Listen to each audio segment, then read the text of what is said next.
guulo waay laakiin mushkilad ka weyn aniga arkaa hadda waxaa isku muuqda mucaarad iyo muxuu ahaa xukuumadda iyo madaxweynaha oo qolada kale wax ku eedeynayso haddaad dhegaysatid eedeynta muxuu ahaa iyo sidai garta ula baxayaan labadaba macquul ay kugu muuqdaan laakiin aniga wax ka duwankaasaan arkaa aniga waxaan arkaa labadoodaba inaysan waxba farax ku helin nooca wax u socdaan waxaan arkaa in barlamaan shabaab leeyahay la dhisaayo xaqiiqduna waa taas maxaa yeelay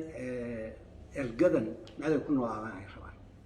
xal ma aha maantay in xitaa doorashada qabtaan ay aragtidayda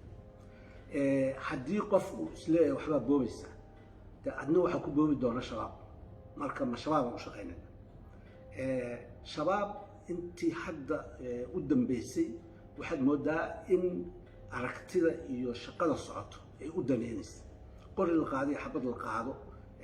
oo lagala hortago shabaab macno weyn ma samaynayso waxaa macno samaynayo in qalbiga ummadda soomaaliyeed iyo muxuu ahaa platformska loogu shaqeeya ummadda soomaaliyeed laga jaro saameyn ay leedahay shabaab shabaab haddii canshuur qaadayaan maxaa laga hadlaya qori loo qaato xabad loo qaato wax macnaha ay leedahay male haddii shabaab maanta xamar ciday rabaan ku qarxinayaan maxaa macnaha oo dagaalkaas uu sameeyey aniga waxaan qabaa inta doorasho iyo hawshaas loo jeedo wixii ka weynaa oo qaranku lahaa ayaa meesha ka baxay oo ahayd in waddanka nabad lagu soo waxeeyo waxaan dhegaysanaya maalin dhaweeto runtii si xiisad lana aan u dhegaystay guddoomiyihii hore degmada muxuu ahaa wadajir oo ka hadlaayo dowladdana yiri way ku mahadsan tahay inay mushaar bixiyaan sidoo kalena waa inay ogaadaan inay mushaarka waddanka oo dhan baxsheen haddii ay tii dowladda tahay iyo haddii ay tahay tii shabaab waa arrin meesha ku jirto shabaab barlamaanka soo socdaan waxaan arkaa inuu barlamaan shabaab noqonayo haddaba dardaarankeyga maxaa weeye dardaarankeyga waxaa weeye haddii ay imaan karto in isku aragti laga noqdo arrintaas doorashadu ay xaq noqoto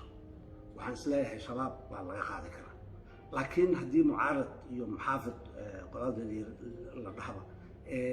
inta ay ishaystaan goobta hadday tagaan waxaan shaki ku jirin in meeshaas shabaab uu ka guuleysanayo markaasna waxaan gelaynaa waddanku wuxuu gelayaa jawi kale jawi uu shabaab waxna leeyahay siyaasadda ayaan geli doonaa oo saameynteeda weyn leh markaan waxaan qabaa in la joojiyo wax kasta oo kale oo hadda lagu muransan yahay loo soo jeesto in la wada hadlo la wada fariisto lagana wada hadlo sidii shabaab doorashada dhinac looga dhigi lahaa